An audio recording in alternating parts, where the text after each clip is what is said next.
sort of, you try and in football, once you make a mistake, you try and not compound it with another mistake, and unfortunately for us, we managed to do that, and players at this level will go ahead and hurt you, and that's what Denmark managed to do. But as you said, Stuart, against Sweden, then they capitulated and conceded lots more, but they held out Northern Ireland and defended well. Pierce Jarvis in particular, having to make a lot of good saves. He did, yeah. Obviously, come on. He probably didn't expect to come on in the game. He's come in and he's had to make a handful of good saves. I don't think Conor had anything to do in the first half really, other than pick a ball out of the net. And Pierce has come in, again a positive display from him. But yeah, I think on the whole Denmark were worthy winners tonight. But again, it's a good experience for these young lads in a good atmosphere against a good team, and they'll take that forward in the Tuesday. Okay, well, let's get some reaction. We can hear from Conor Bradley's talking to Gavin Andrews. Conor, can you sum up this evening? Yeah, I think we knew it was going to be a difficult game. Obviously, Denmark are top side, and they've proven that over the last few years, so we knew it was going to be a difficult game, but especially first half, I was proud of the lads.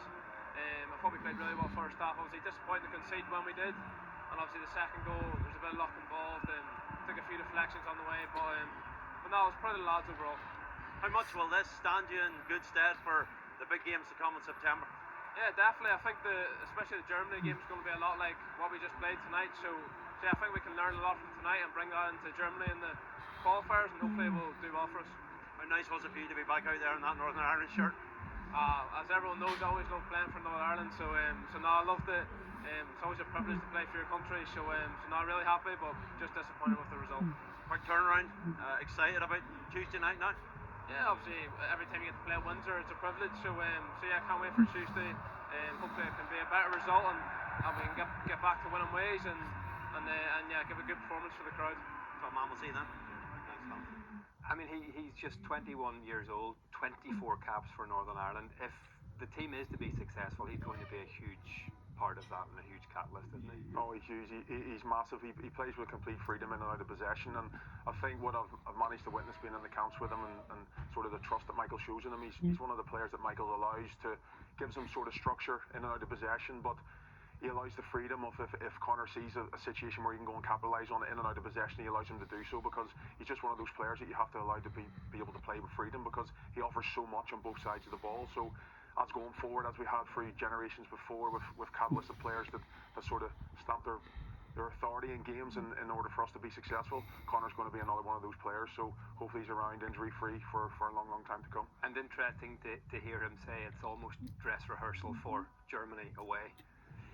Yeah, it's a huge nation, and every game that passes, these players are gaining exposure, they're gaining experience, and I've said it so many times tonight, they'll have learned so much from that tonight. We've got to remember as well, some of these players haven't played in 4, 5, 6 weeks. So this is, whenever September comes around, obviously still have the game on Tuesday, but when September does come around, these players will be in better condition, they'll be more match ready than what they are now. So this was always going to be a hard test for them, simply because of the timing of the games. So to put in a performance like that and the energy they've used, Michael he'll be deep down, he'll be pleased. And we spoke about Pierce Charles, who obviously came on second half for Conor Hazard, made a number of great saves.